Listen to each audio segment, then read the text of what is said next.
जमात ए इस्लामी ने वक्फ संशोधन बिल को पूरी तरह से असंवैधानिक करार दिया है और अपने विभिन्न कार्यक्रमों के माध्यम से आवामी अदालत में पहुंचने का फैसला लिया है।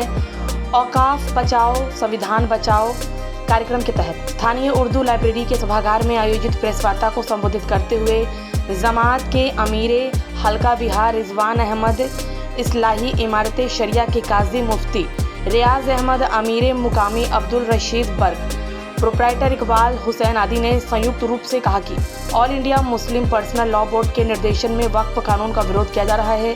सरकार पर वक्फ ट्रिब्यूनल को कमज़ोर करने का आरोप लगाते हुए कहा कि जिला कलेक्टर को पावर देकर वक्फ की मूल भावना के साथ खिलवाड़ किया गया है।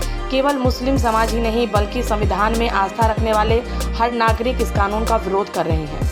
इस दौरान वक्फ बोर्ड में गैर मुस्लिमों के प्रतिनिधित्व पर भी सवाल उठाया और कहा कि देश के मुसलमानों के साथ एक बड़ी साजिश चल रही है कि मुसलमानों की जितनी दीनी मिली जमात के लोग हैं वो तमाम के तमाम लोग रहेंगे।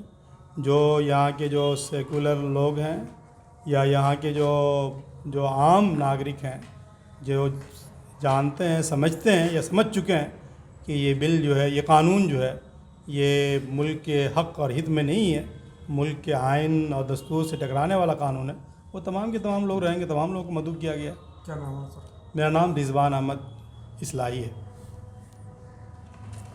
सोच तो सकता है कि बात सही है या गलत है। आपके पास लाठी है तो क्या मतलब भैंस आपकी हो जाएगी? ऐसा नहीं होता है। जो सोचने वाले समझने वाले लोग हैं, सरकार तो उसमें किसान वाले कानून में भी पीछे नहीं हटना चाह रही थी, लेकिन जब किसानों ने पुरअमन एहतजाज किया तो सरकार को पीछे हटना पड़ा। तो ये सिर्फ मुसलमानों का मसला नहीं है वक्फ, ये मुल्क के आइन का मसला है, ये हिंदू मुस्लिम एकता का मसला है। हम तो कह रहे हैं मुसलमान नहीं, मुस्लिम बल्कि गैर मुस्लिम भी बहुत सारे लोग एहतजाज कर लें। पार्लियामेंट में खुद एहतजाज करने वाले लोग, बहस करने वाले लोग, मुसलमान तो बहुत ही चंद 2-3 लोग थे बस। तो इसलिए सब लोग मिल करके अगर ये बात कहेंगे तो सरकार को सुनना पड़ेगा, पीछे हटना पड़ेगा। प्रोटेस्ट का स्वरूप क्या होना चाहिए? जैसे बंगाल की हिंसा है उसको लेकर भाई हम कह रहे हैं कि किसी तरह से कोई भी हिंसा जो है वो किसी तरह से जायज़ नहीं है, दुरुस्त नहीं है। हम तो बार बार बोल रहे हैं। हम ये कह रहे हैं कि जो जमहूरियत में, डेमोक्रेसी में आपको अपनी बात पहुंचाने का पुरअमन तरीके पर जो भी तरीका हो सकता है वो अमन व अमान के साथ हो सकता है। वो अमन व अमान के साथ हम अपनी बातें पहुंचाएंगे। हम तो सरकार से अपील भी कर रहे हैं।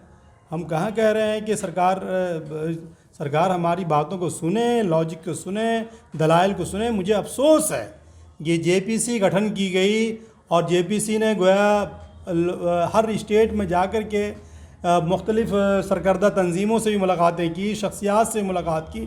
तकरीबन 5 लाख से भी ज़्यादा गोया ईमेल उनको किए गए, लेकिन कोई बात उन्होंने सुनी नहीं।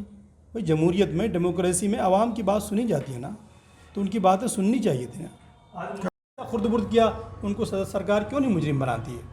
जमात इस्लामी की अगली रणनीति क्या है सरकार पर दबाव बनाने के लिए? अब जब ये कानून बन गया है, जमात इस्लामी नहीं, तमाम मुल्क के दीनी मिली जमात, मुस्लिम पर्सनल लॉ बोर्ड और ख़ुद इस मुल्क के जितने भी गोया इस कानून के ख़िलाफ़ जो लोग हैं, सब लोगों के पास 2 ही रास्ते रह जाते हैं। एक रास्ता तो अदालत का रास्ता है जिसके दरवाज़े खटखटाए जा रहे हैं और वहाँ सुनवाई भी शुरू हो चुकी है, और दूसरा रास्ता जो है अवामी अदालत का है, जिसके लिए आप लोगों को बुलाया गया है।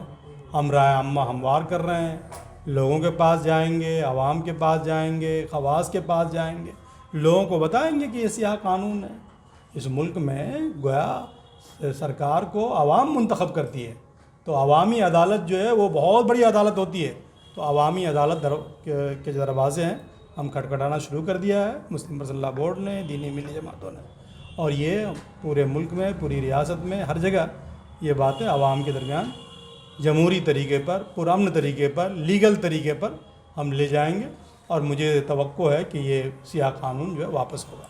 तो इस वक्त के नाम पर आंदोलन की बात आप कर रहे हैं कि जनता की अदालत में जाएंगे, लेकिन क्या उसके नाम पर जो हिंसा हो रही है क्या वो वाजिब है?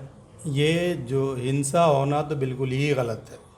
हम किसी भी हाल में अमन व अमान को पामाल नहीं कर सकते। ये इस्लामी तालीमात के भी ख़िलाफ़ है और ये किसी तरह से इसकी इजाज़त नहीं जा सकती, और किसी ने हमारी तरफ से ये इजाज़त नहीं दी है। लिहाजा अवामी अदालत में जाने का मतलब ये बिल्कुल नहीं होता है। अवामी अदालत में जाने का मतलब होता है कि लोगों को हम समझाएंगे इस कानून की खराबियाँ क्या क्या हैं, इसमें क्या क्या आपत्तियाँ हैं, इसके शिक जो है कहाँ कहाँ हमारे मुल्क के आइन से टकरा रहे हैं, कहाँ कहाँ ये इस कानून के बनने के बाद जो है वक्फ प्रॉपर्टी को खुर्द-बुर्द करने का मौका मिलेगा, कहाँ कहाँ ये हमारे हिंदू मुस्लिम एकता को तोड़ने वाला है। तो ये इन तमाम चीज़ों को अवामी अदालत में ले जाएंगे, राय आम्मा हमवार करेंगे, आवाम खुद इंसाफ करेगी, फैसला करेगी कि ये कानून सही है या गलत है। बंगाल में जो घटनाएं हो रही है वो क्या है?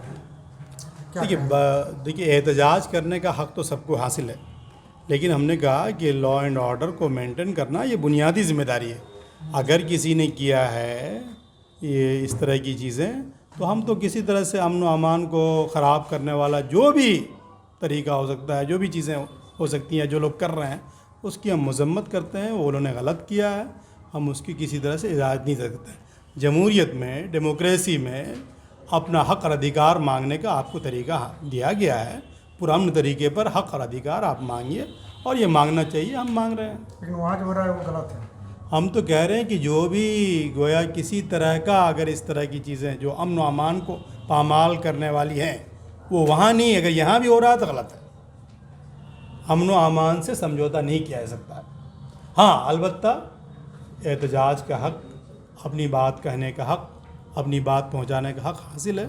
वो जमहूरी तरीके पर, पुरअमन तरीके पर वो काम करना चाहिए, किया जा लेकिन सकता है। सरकार तो पीछे हटने का नाम नहीं ले रही है। जब वक्त बिल तैयार हो रहा था उस पर जो आपत्तियां आई तो 16 और अमेंडमेंट ऐड कर दी गई, तो सरकार कहीं से नहीं पीछे हटने के मूड में दिख रही है। फिर इस तरह के प्रोटेस्ट का क्या फायदा? देखिए सरकार पीछे हटने के लिए तैयार नहीं है, क्योंकि उनके पास अक्सरियत है, उनके पास गोया पार्लियामेंट, राज्यसभा में, लोकसभा में उनके मेंबरान की तादाद ज़्यादा है। तो आपने गोया तादाद की बुनियाद पर वो पीछे नहीं हट रही है। लेकिन जो आपने पार्लियामेंट की बहस आपने सुनी होगी, सुप्रीम कोर्ट के बहस आप सुनिए आप, तो उसमें जो लॉजिक